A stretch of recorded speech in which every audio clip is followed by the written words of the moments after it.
anak-anak yang ada di kelas 7, kembali dengan saya dalam bidang studi IPS mengenai pemahaman lokasi melalui peta. Adapun tujuan pembelajaran kita pada saat ini, yang pertama, peserta didik dapat memahami pengertian peta. Yang kedua, peserta didik dapat menunjukkan komponen-komponen penyusun peta.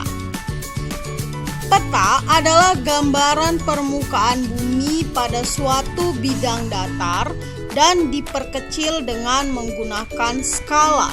Sebuah peta terdiri atas beberapa komponen penyusunnya.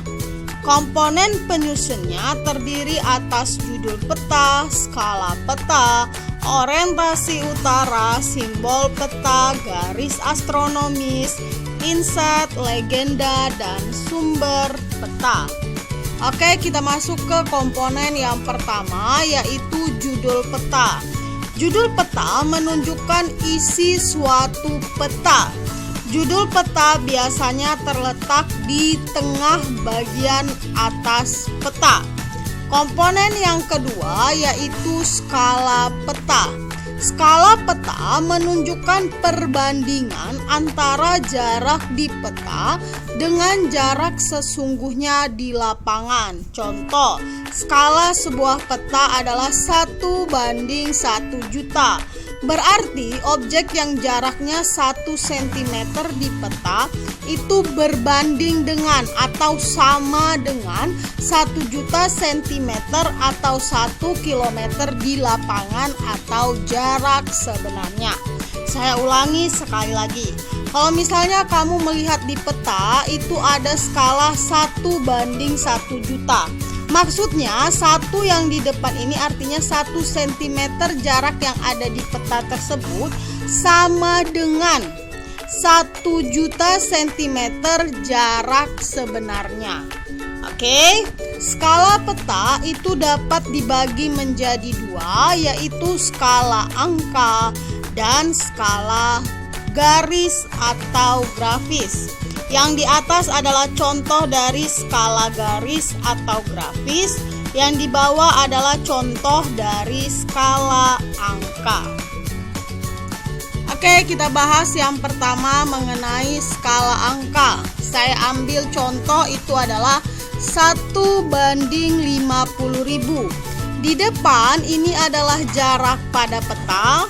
Titik 2 ini dibaca sama dengan, kalau yang di belakang ini adalah jarak sebenarnya.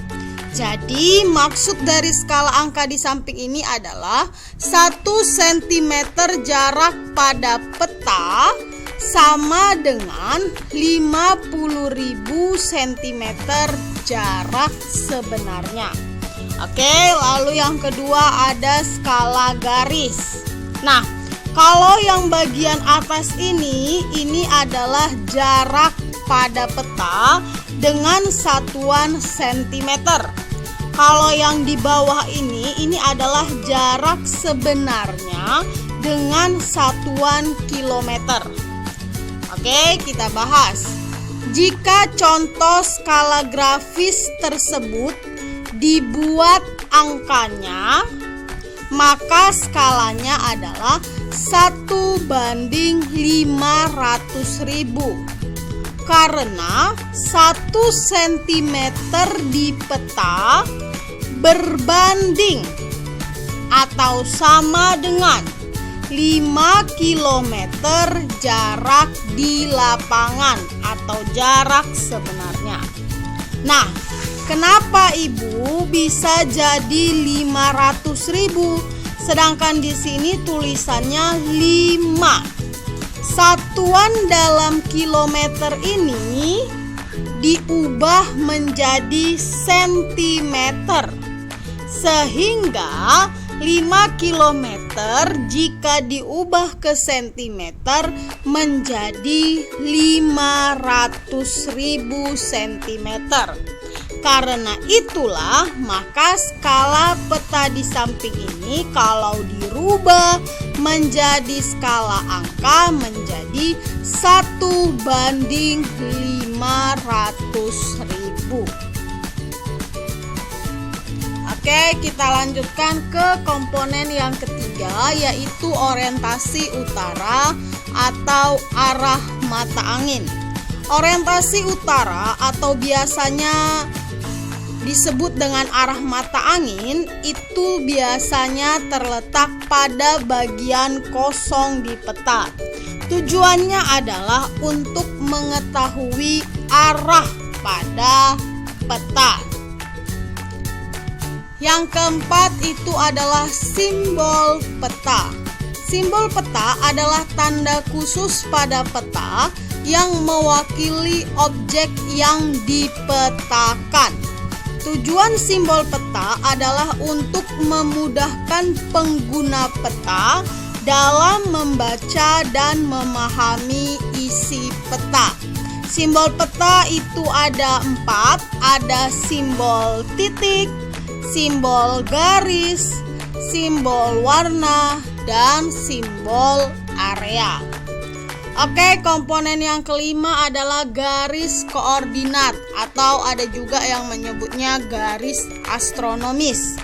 Adalah garis khayal pada peta berupa koordinat peta dalam bentuk garis lintang dan garis bujur.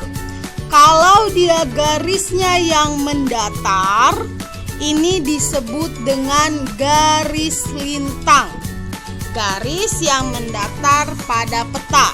Sedangkan kalau dia yang berdiri ini disebut dengan garis bujur. Garis yang menghubungkan kutub utara dengan kutub selatan pada peta. Oke, saya ulangi sekali lagi. Garis lintang itu adalah garis yang mendatar pada peta. Sedangkan garis bujur ini adalah garis yang menghubungkan kutub utara dengan kutub selatan pada peta. Makanya dia berdiri. Nah, ini disebut dengan garis bujur, sedangkan yang ini disebut dengan garis lintang. Oke, kita masuk ke komponen yang berikutnya, yaitu inset.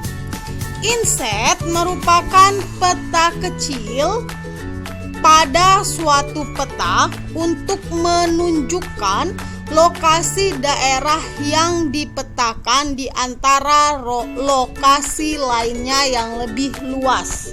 Oke, jadi inset itu adalah peta kecil. Ini inset.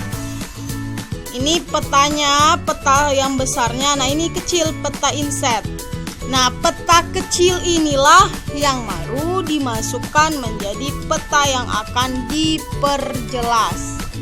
Oke, inset adalah peta kecil yang ada pada suatu peta untuk menunjukkan lokasi daerah yang dipetakan di antara lokasi lainnya yang lebih luas.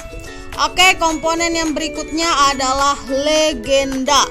Legenda menunjukkan keterangan semua objek yang ada atau yang muncul pada muka peta. Pada legenda inilah seorang pembaca peta akan mengetahui tentang objek yang ada pada wilayah yang dipetakan, seperti contoh di samping ini. Komponen yang berikutnya adalah sumber peta. Sumber peta menunjukkan orang atau lembaga yang membuat peta. Dari sumber peta inilah diperoleh informasi untuk pembuat peta, sehingga bisa dinilai kualitas peta yang dihasilkannya. Contohnya adalah seperti ini. Oke, demikianlah pembahasan kita pada hari ini. Semoga dapat kamu pahami. Terima kasih.